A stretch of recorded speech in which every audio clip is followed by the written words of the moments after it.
Hey, welcome to another episode of Trailside Dukes. Thanks for being here with us. Tony, what do you say today? Well, I like to say giddy up. You know what I mean? It's kind of a classic standard, but I like making you laugh by doing the 3, 2, 1.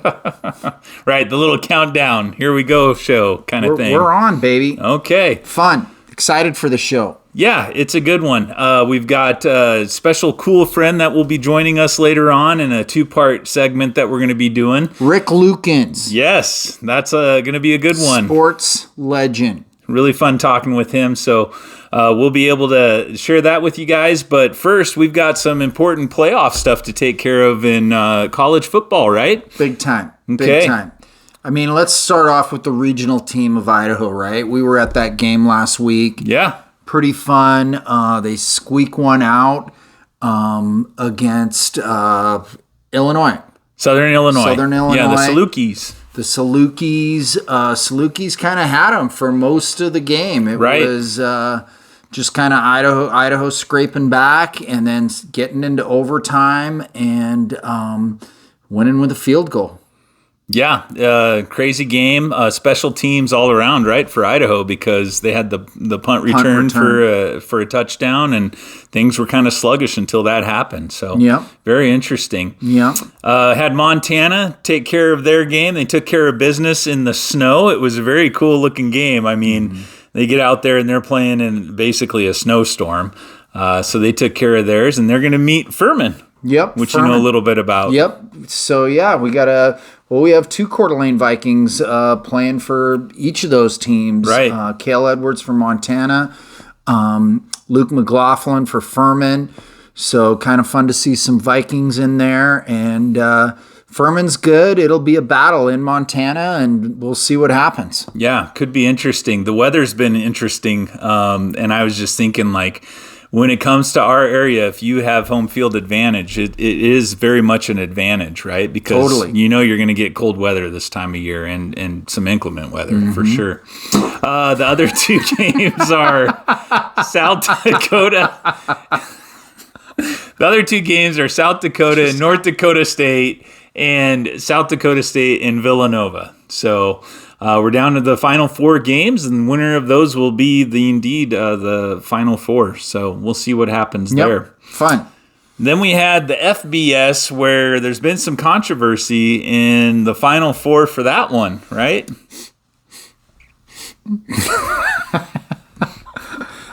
Yes. So with the selection committee, you know what I mean, going through their stuff, it's going to be Michigan versus Alabama, Washington versus Texas.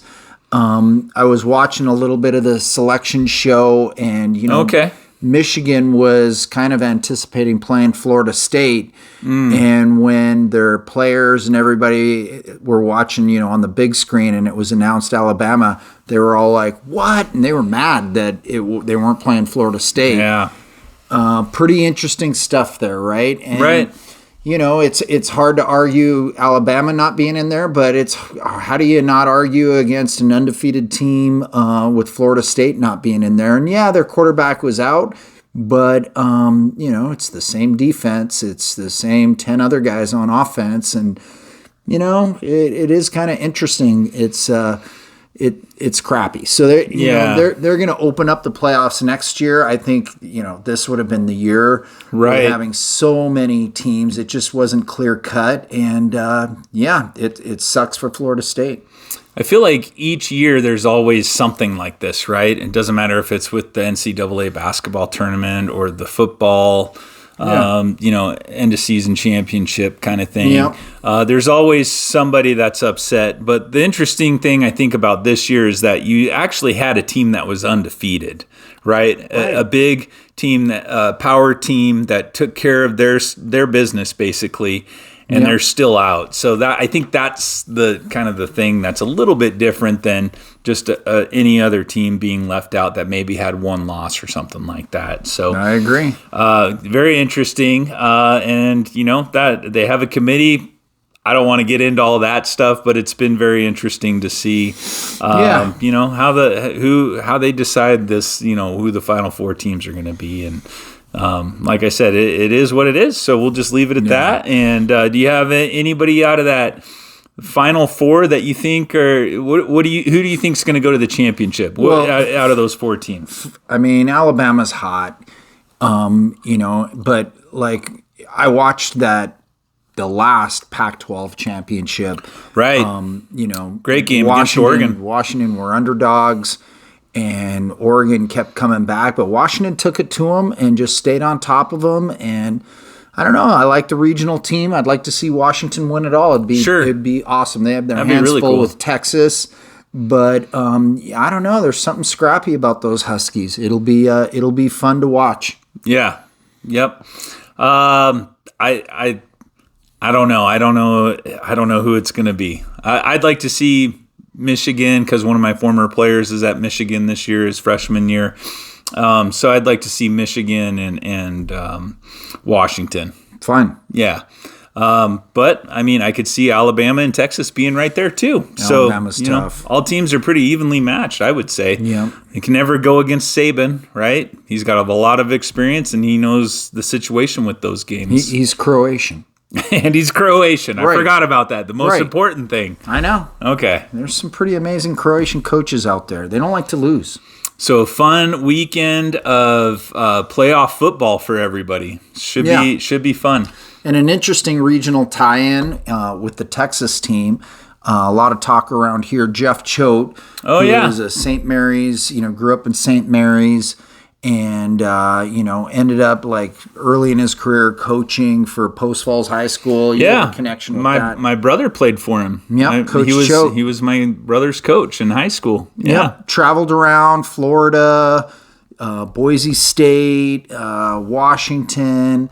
Kind of brought Montana State back into the mix, and then left to coach linebackers and be the co-defensive coordinator for Texas. And now the news is that he's taken a head coaching job in Nevada, which for me is a little surprising, but it's interesting. Like Boise State made a commitment to this guy who took over as interim, but I thought he would have been in the mix for getting the Boise State job, but he's taken the Nevada job. Yeah, go Wolfpack. Yep. So good luck to him. Yeah, for Coach sure. Choate. Awesome. Okay. Well, how about some basketball? We got some basketball in the Carroll Corner, don't we? Oh yeah, Carroll Corner. Let's do it. So men's basketball, they are 3-5. They've lost their last 2, a couple tough ones. Mayville State University, 74-84. And then a tough one at Dickinson State University, 91-97. They had a large halftime deficit. Did they? Battled back. Dickinson State from the field was shooting 67%. That's incredible. That's tough. I mean, that's really good. Yep. But Andrew, Cookie. Let him back. You know what I mean? He's the guy, man. Yeah, I'm telling you. He is the guy. Anybody, with Cookie in their name is definitely can be the guy. Right. So, but Kendall Moore, like with him, Cookie gets 7 with 5 minutes remaining, cut it close. Kendall Moore has a lay-in. They're down by 3 with just 3 minutes left. But fouls got them at the end. Okay. So they just started getting some fouls and fell just short. It happens. Yep. But they're going to continue fighting as we go into women's basketball. They're kind of on a break. Yeah. So they haven't had any games since the Utes game. Okay. And so they are kind of preparing for Grace College. And then they are off to Hawaii. Wow. So, they're going to play the University of Jamestown in Hawaii and Hawaii Pacific University. So I guess, you need some time to, probably hit the suntan booth. Right. You don't want to get a burn when you're in Hawaii. And so they got to get ready for that big trip. Aloha. You're going to go from Helena, Montana, right into Hawaii. Yeah, a little different. That's all. Yeah, it'll be okay. A little bit. Well, what a cool experience. They're having some amazing games already. Yeah. When you think about their record and some of the teams they've played and getting to go over there play Hawaii Pacific. I mean, that's, good for those ladies. That's so neat. Fun. Okay. What about the fundraiser? Yes. So that's coming up fast. So the Tricia McCullough fundraiser, December 16th, Kootenai County Fairgrounds. Jump out there, food, dancing, fun. And, you can almost have the 3 Fs. You got firearms because we got... You're doing some different Fs, right? Yeah. Food. I mean, you can go there. Fun and firearms. Ooh, I like about that? The 3 Fs. For the fundraiser. Oh, a 4th. Okay, 4 Fs. Well, you're full of Fs. I guess so. Okay. Well, fundraising can make it fun and happy. I don't disagree. So we've got some raffles, some dancing, you can get some food, and it goes all to a good cause. Awesome. Right? Yep. All for it. Okay. Anything else for the corner? Nope. All right. Well, as we were just doing the corner, I noticed you're drinking a beverage of choice over there, and it's sitting on top of one of your Trailside Dukes pieces of merch. Oh yeah. Coaster. Oh yeah. Where did you? Sweaty. Where do you know where people can get something like that if they wanted to get some Trailside Dukes merch? I do, Corey. Okay. So if they're watching on YouTube, right, they can Right. go on that little bottom part. What do you call that? The description. They go into the description. Yep. Right. I think we do the same thing on Spotify, Amazon. Exactly. And what's the other one? Apple Music. Apple Music. Yeah. So Yep. if you're Check listening in the to us on description. that, you just look in My the order's description. coming. It should be here. I know. I think it's sitting out on your porch, or it should be tomorrow. Well, you'll But see. you got you'll lots of see, cool You'll stuff. see me with some stuff on next show. Okay. Fun. Cool. I didn't get the bikini. Well, it'll still be there for you. Okay. I understand. There's more bike riding that needs to be done before you can slip that on, probably, huh? Hello. Okay. Well, should we go into our segment of I'm Mad? I think we should. Okay. I'm as mad as hell, and I'm not gonna take this anymore! You want to read off? We got a bunch of emails, right? Well, we did get a bunch of emails, and just a reminder, if you do want to email us like these other folks did, and you want to tell us what you're mad about, or even if you just want to ask us a question or something, feel free to email us at trailsidedukes@gmail.com. And you could get your, I'm mad read on the show right here. Why not? Let's go to the mailbag here. And so actually, we had a bunch of emails from Florida State fans this week because they're mad. I get it. Right? Kind of obvious why they're mad. We talked about it a little earlier. So we just had to, we couldn't go through all of them in Right. one show. So we picked one from, he wrote in, he's calling himself Florida State Dan. Okay. Florida State Dan. My man. He says, hey guys, love the show. I'm mad. I'm mad that Florida State, my team, did not make it into the FBS championships. So he says, I feel like it broke the law. Okay. Yep. He says, you play to win, and that's exactly what we did. We won 13 in a row. We should be in. And then he's got some other stuff in here that was, I can't read out loud, but Right. He's really mad. He does finish off by saying that drinking definitely helps. Yep. So Yeah. and then he said, keep up the good work. I'm still really mad. Thanks, Yeah. guys. Florida State Dan. Okay. So there you go. So how would you respond to Florida State Dan being mad, that his team didn't get in? Yeah, well, interesting that he says drinking helps. So he's like, be careful with that, Dan. Right. You don't want to get too far down in the wallows there. You got to pick yourself up. You got You got another game to play. Yep, you got a bowl game, lots to celebrate, and you know what I mean? Like, I agree. It sucks. It would have been interesting if this was the old way, right? And you ranked the teams, and I don't know how Alabama would jump them, but they did. Florida State's quarterback is hurt. What does that tell you about like your backup quarterback? Like, that guy's maybe got to be like, screw What you about guys. me? Yeah, he's definitely mad. Well, you think about just a chip that could put on that team's shoulder. Like they've got a big one now, right? Like I'd be afraid to play them. Yep. So, Yep. Florida State, Dan, I hope, I think it would be cool if you guys get a victory and you go totally undefeated and you can just, be happy about that and just say, it should have been us kind of thing. We could have done it. Then Dan could drink and be happy. Right. But if you lose this game, then it just shows the committee that they were right. Yep. Stick it. I was kind of mentioning this earlier before the show, Tony, but Florida State Dan might appreciate this, where there's an interview of Mike Leach when he was at Washington State back, I think it was like 2017, and he's talking about the committee and what this is going to look like going into this playoff, the 4-team playoff system. And he's sitting up there at the podium kind of like this, like he always did, right? He was a very relaxed guy when he was talking. Super funny guy. And he's sitting there and he's going, oh, well, in America, we love committees. So let's get a committee together for this football thing. And who do we want to have on the committee? Well, what about Joe? Joe's a good guy. He doesn't really know much about football, but hey, he's a good guy. He should be on the committee. All right. Who else do we want to have on the committee? Well, what about Tim? Tim's also a good guy. He knows a lot of stuff, probably a little bit about football. Let's get him on the committee too. And so it's just a funny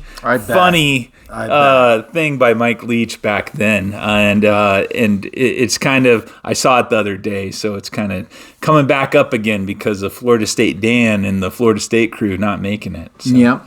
Yep, definitely ties in. Well, here's to Coach Leach. Yeah. Yep. Do you have anything that you're mad about, Tony? Anything this week? If we showed people back here, I got a lot of Christmas decorations. There's some Christmas stuff coming. Yeah, there's stuff coming, and this is like the placement setup spot back here. We had to put some stuff down below so we wouldn't get it in the background. So it looked professional. I don't know if I'm mad about that, right? Like, it's just a fun thing. Holiday. Look, we got Santa. You know what I mean? my awesome wife kind of hooked us up with a little bit of Christmas decor. Yeah, here we go. Yep, but we had to get Captain Canada right there in the back with Santa. He's riding in the sleigh. Santa is Canadian. Oh, really? Yeah. North Pole is part of Canada. So okay. Yeah. It's all right there. He's Canadian. Okay. Spread and cheer. I guess so. I know. Well, do you want to know what I'm mad about? Okay, I have a feeling I'm going to hear. Yeah. So I am mad about all the snow that we got in like a couple of days. You go out. I don't know about you, but I shoveled three different times, right? And so we get dumped on, and then the weather changes. It gets warm. I was able to go skiing last weekend. Right. I skied day number 1 up at the mountain, and now all of that snow, I look at the cameras today up on the mountain cam, and terrible. It's pretty much all gone, so they have to start all over. So that's what I'm mad about. Pineapple Express. Yeah, it just melted it all away. I'm just going to have, my skis are going to have to wait another week. So I think it's going to have to build back up, and then hopefully we can get out there. So that's what I'm mad or sad? It's more of a sad. Yeah, it's not more of like a real ticked off thing. It's just, it's one of those unfortunate things. You kind of knew it was coming, and then you were like, I wonder how bad it's going to be. And then you see, and you're like, okay, that's pretty bad. We're hitting the reset button. You're sad. Yeah, it's more sad. Okay. Well, should we go on to our We Have Cool Friends segment? I'm excited about it. All right. Well, let's bring on our special cool friend, Rick Lukens. All right. Well, we are back here with We Have Cool Friends, and today we have Rick Lukens joining us. Hey, Rick, how you doing? I'm doing great. Yeah. Happy holidays to you guys. For sure. We've got, I don't know if you can see the Santa thing. We're trying to decorate the Trailside Dukes studio here. We got Captain Canada on Santa's sleigh. Fun stuff, Rick. Yeah. Anytime you can work Canada into Christmas, I think it's important. That's what I will say this, not just because you're there, Tony, but I've always said I love Canadians, man. They're like the funnest people on the face of the earth. Have you ever heard of Captain Canada? I have not heard of Captain Canada. That's not from like Trailer Park Boys or anything like that, is it? They don't make action figures unless they're real. Come on. I don't know what they do Okay. up there, All right. but Yeah. Okay. he's very passionate about it, so I don't argue. Roll in there. Let's start finding out about Rick Lucas. Okay, Rick, I'm excited because You should have seen when I told him, Rick. He was like, Yeah. I grew up watching Rick Lucas, you know what I mean, on the sports. yep. He was kind of like, he was shell shocked. But Yeah. I mean, you, Bud, you guys were my boys, right? And, Yeah. What, did you grow up? Did you grow up in Coeur d'Alene area? born and raised here in Coeur d'Alene and Post Yeah. Falls, so I grew up with you guys and Patchen. I mean, Yeah.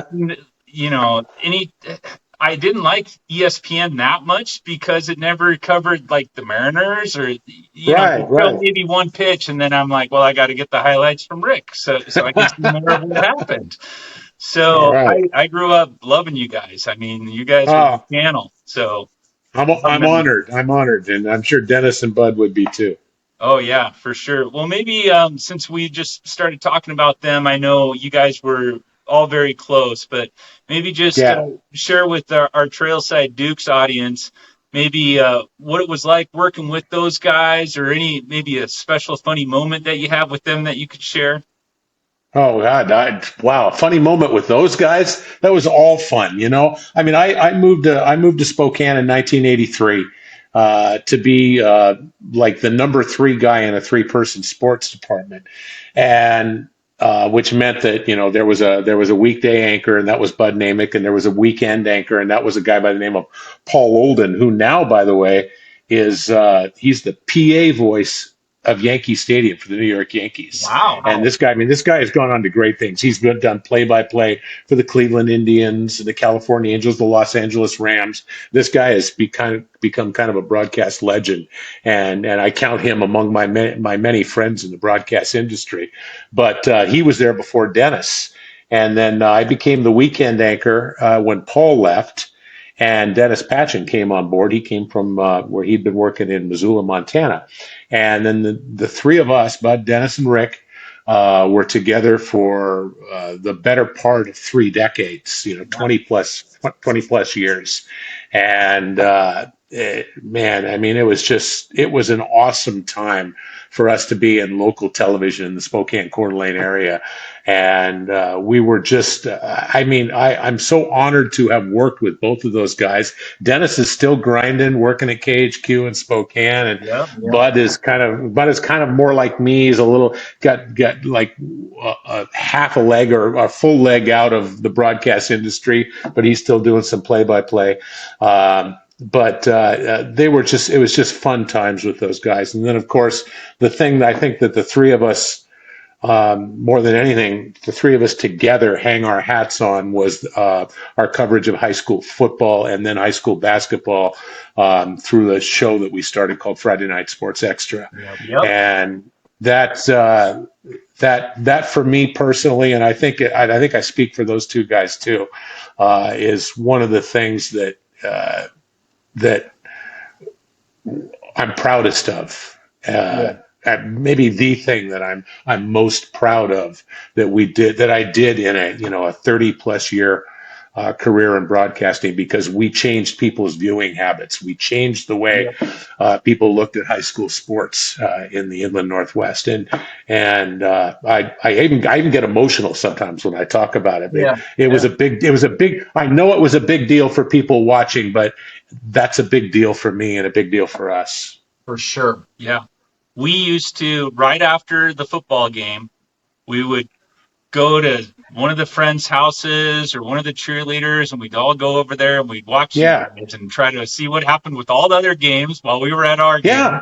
And then look for our highlights, right? Because you want to see yourself on TV, kind of thing. So. Hell yeah, you do, yeah. It's fun. I mean, and that's the thing. I said we changed viewing habits. We would talk to coaches, high school coaches, I mean, legendary coaches who would say, "Oh man, you wouldn't believe it, but we had to change our route home from Colville because we knew that Friday Night Sports Extra was starting and we weren't going to get home in time to watch it.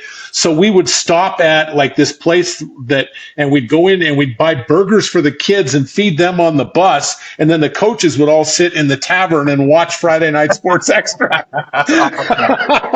That kind of thing. It was just amazing. Lots of coaches who would have their assistant coaches and parents over to the house to watch the show, and it was just, it was so awesome. It is so humbling.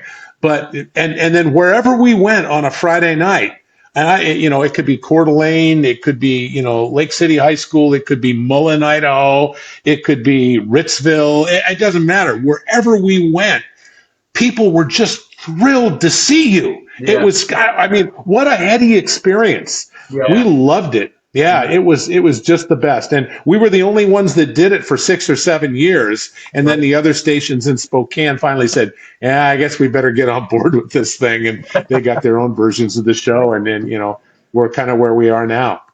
Yep. And you guys started it pretty cool. Oh, absolutely. I think we started it, Tony, for, I don't want to say the West Coast, but certainly for the Pacific Northwest and beyond. I mean, we had people in Denver calling us to ask us how we do our show. How do you get to these games? How do you do what you do? Right. We had people calling and ask from large markets, asking our opinion on what they needed to do to get a similar style show going. So wow. we were right at the front end, baby. So cool. Yeah. And you guys were out there. That was when, many times, you would be the one shooting your camera work, right? Getting your shots. Always. I'm assuming you would have to go back, edit, and get it ready for the show, plug stuff together, and then boom. And you could see you guys jumping okay, I'm sure you guys had assignments I'm doing Post Falls and Coeur d'Alene and Lake City, and then I'll bring it back to the studio or something like that. You guys all. Oh, yeah. I for most of the time that I was there, I was the producer, and so I organized first of all what games we were going to go to, and I knew who all of our shooters were. Certainly, Bud, Rick, and Dennis were all shooters. You never sent more than one person to one game. It's a waste of personnel. Yeah. So everybody was their own shooter, and then we would have 3 or 4 other shooters out there. But it would be okay, Dennis, you're going to Wilbur to shoot a game that starts at 3:00. And then you're going to rush back. You're going to leave at halftime and rush back to Spokane and edit those highlights and get them done by 5:00. And then you're going back to Coeur d'Alene and you're going to shoot Coeur d'Alene and Lake City. And then you're going to come back to Spokane and edit both those. So Dennis would have 3 games, but it was all planned out and routed in such a way. Yeah. Wow. Pretty amazing. Yeah. Is there a story or anything in that time period that sticks out? I don't think a single story. Yeah. I think over the time, I think one of the neat things was, we drove a lot of miles, and honestly, very few of those miles were logged at the legal speed limit, right? Right. Because we had to get from point A to point B. Right. And maybe I stayed a little longer than I should have at Tico, and then I had to haul ass down to Oaksdale, that type of thing. And I got pulled over more than once. I never got a ticket, but usually the conversation would go like this. The state trooper or the county mountie would pull me over, and he'd go, "Oh, yeah, Rick Lukens, yeah, where you been tonight?" And I'd say, "Oh, I was at Lind, and then now I'm on my way to Ritzville, and I really got to hurry to get there." And he goes, "What was the score at Lind when you left?" And how did so and so do? And he'd go, "All right, yeah, all right, give me my license back," and say, "All right, just watch, be careful," and you move on. Yeah, that's what they wanted to know, what was going on in the games. Hilarious. Yeah. Really cool. So you grew up, let's go take you back memory lane here. So you grew up in the Seattle area, if I remember right. I did. I did. Yeah. Did you play any sports growing up? And then, moving on from that, what got you interested into, when did you know you wanted to do sports broadcasting? Was that something where, college? That's a great question. I don't know if it was in college. Let's see. First of all, did I play sports as a kid? Yeah, I mean, I wasn't great, but the first thing I played was soccer. And I grew up in North Seattle, out in what's now kind of called Shoreline in Seattle. And soccer, first of all, got to start and took off big in this country in the Midwest. But then second after the Midwest, like the Chicago, St. Louis area, second after that was the Seattle area, where soccer really took off for youth. And I was out in North Seattle, and what was called the Hillwood Soccer League out there, and that was a fledgling version of what you know today in youth soccer. And so I started playing soccer there, and that was really maybe my favorite sport to play, but I love football. So I also played high school football at Shoreline High School, but only made it through my sophomore year. I had what we thought was a back injury. It turned out to be an actual congenital kidney problem, and it took years to diagnose. And so I wasn't able to play, and my teammates went on to win the Metro League championship in Seattle. And I had to sit in the stands and watch, so that hurt a little bit. But went on to Western Washington University, and I was actually a theater major. I was really big into theater in high school. Yeah, I was in a whole bunch of productions. I was in a play written by Woody Allen called "Don't Drink the Water." I was in a musical called "Bye Bye Birdie." Yeah. I was in all kinds of play. In fact, I won. For a one-act play that I did, we went to the State Drama Conference in Seattle, and I won Best Actor at the State Drama Conference in Seattle. And it was for a play called Hello out there. And so I went to college and decided, okay, I'm going to try this. And I just hated the whole theater vibe scene in college. I mean, I love theater. I went to a play last night in Spokane, but I just didn't mesh with those people.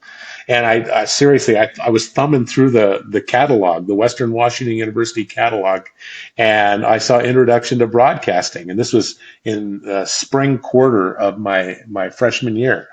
And I took Introduction to Broadcasting, and it just took off from there. And, then I tried to, once I graduated, I basically tried to get any job I could on the air and broadcasting. I had been working at King TV in Seattle as a production assistant, but I was trying to get on the air. And the first place I wound up was Twin Falls, Idaho, KMVT in Twin Falls, Idaho. Okay. And I was a news anchor, and I did weather as well.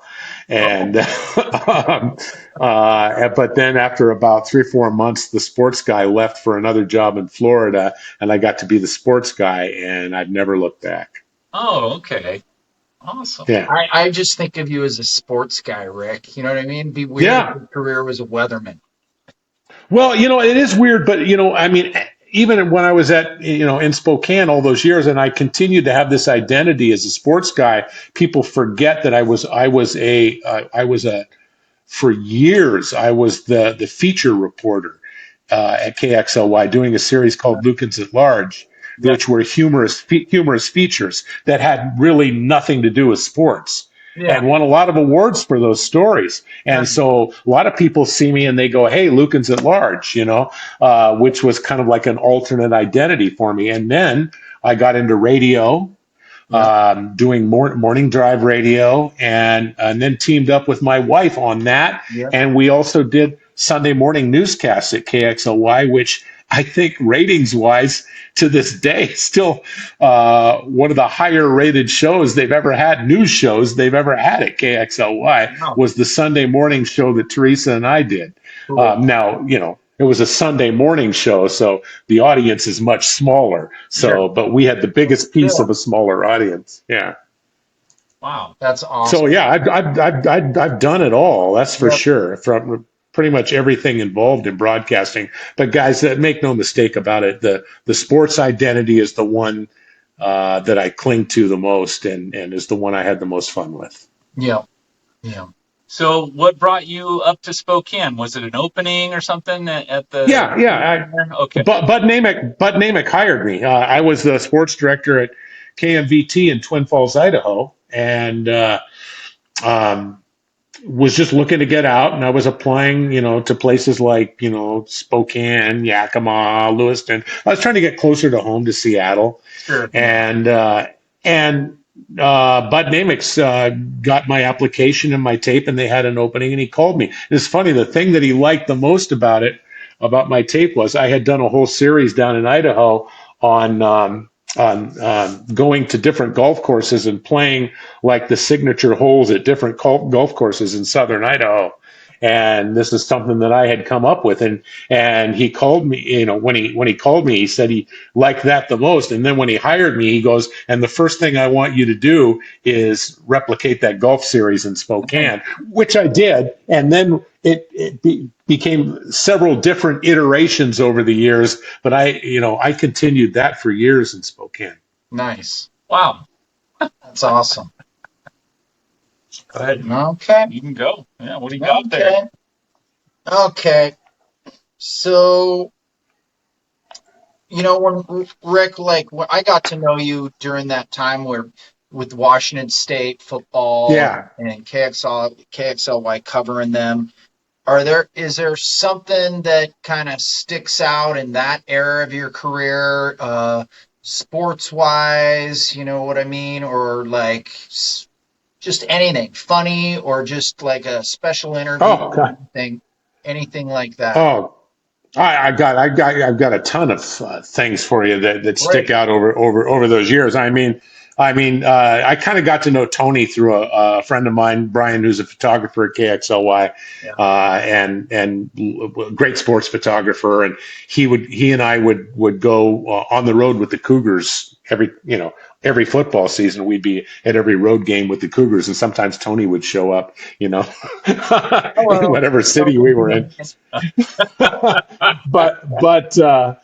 But over those years covering Cougar football, being part of that 1997 team that went to the 98 Rose Bowl was that unforgettable. 63 years since Washington State had been to a Rose Bowl, and sure, it was fun to cover a winning team, but going to that Rose Bowl and seeing the way that Washington State fans who had thirsted for success over the years and had always been turned away at the doorstep of success finally cracked through and got to the Rose Bowl to play Michigan, man. Right. And Pasadena, California was, from top to bottom, left to right, middle to center, filled with Cougar fans. Awesome. For like 4 or 5 days. It was absolutely amazing.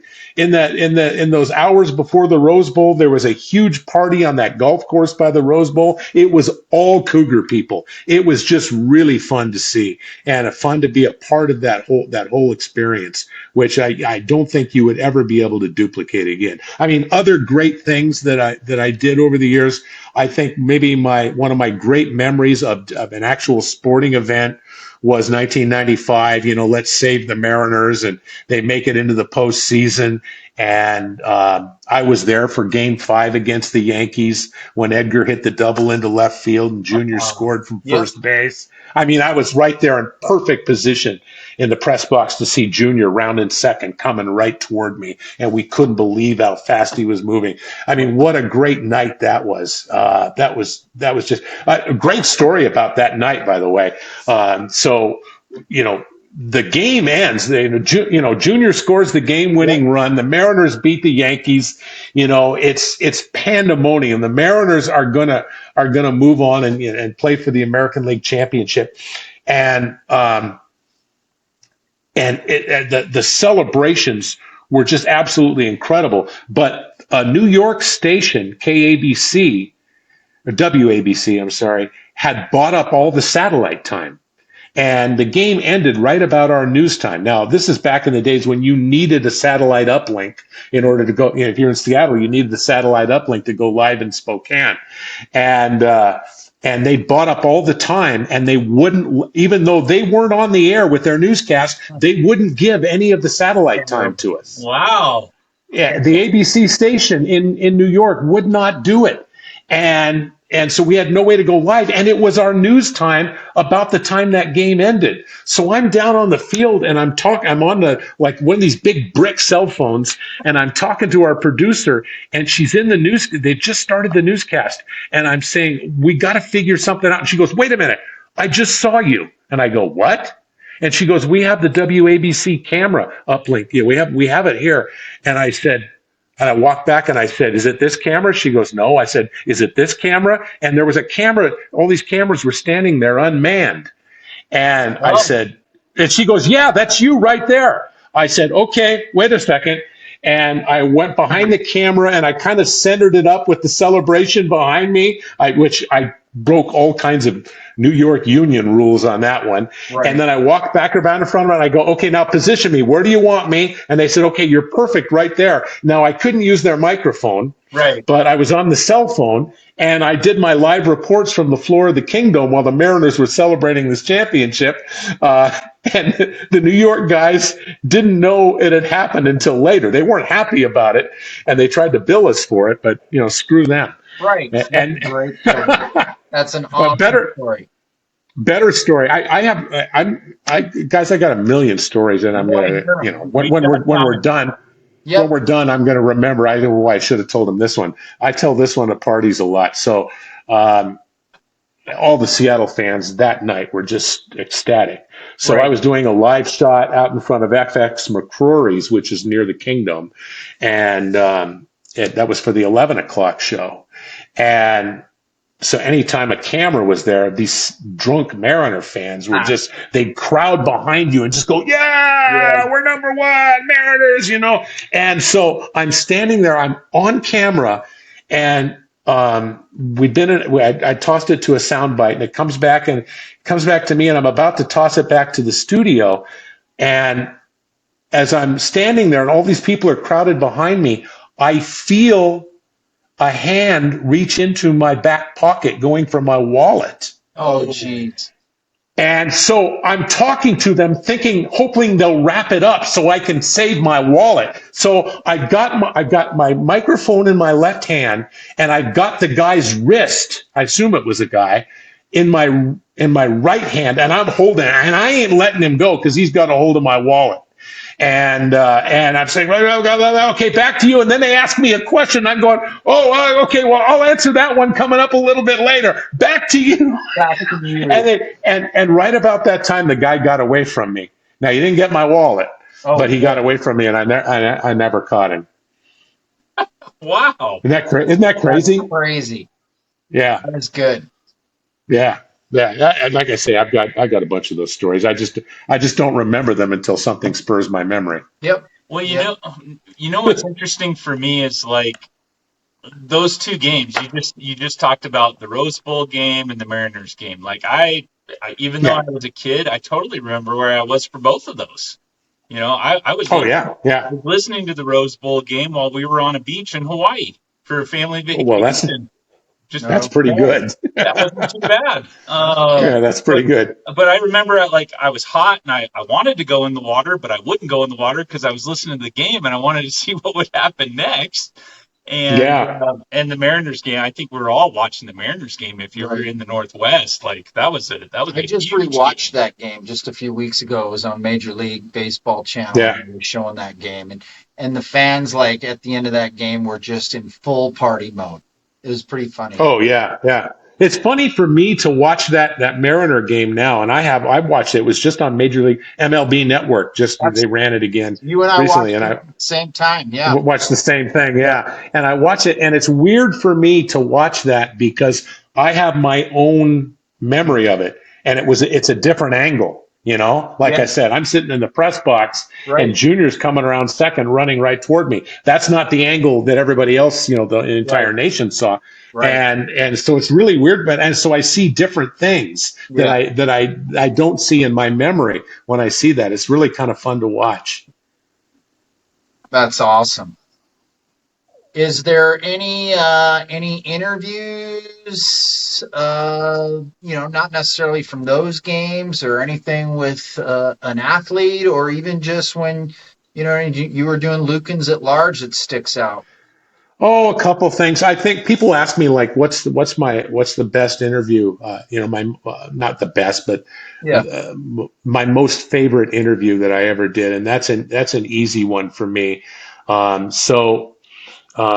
was just sitting in my office one day, and our executive secretary at the station calls me and says, would you be interested in interviewing a guy by the name of, she didn't even know who the hell he was, a guy by the name of Buck O'Neil, who was, one of the greats in the history of Negro League baseball. And I said, like, over the phone or what? And she goes, no, he's in town. And he was in a play. There was a play at the Spokane Civic Theater about Jackie Robinson that was opening up, and they brought Buck O'Neil in to publicize it. And I said, yeah, you just tell me when I need to be there. And he showed up, and I did this interview with him just about his history and about Negro League baseball and kind of where we are now. And I won't get into the whole thing, but it meant so much to me because he was just the most authentic man I think I've ever talked to. And he just wanted to talk, and he was just a font of information.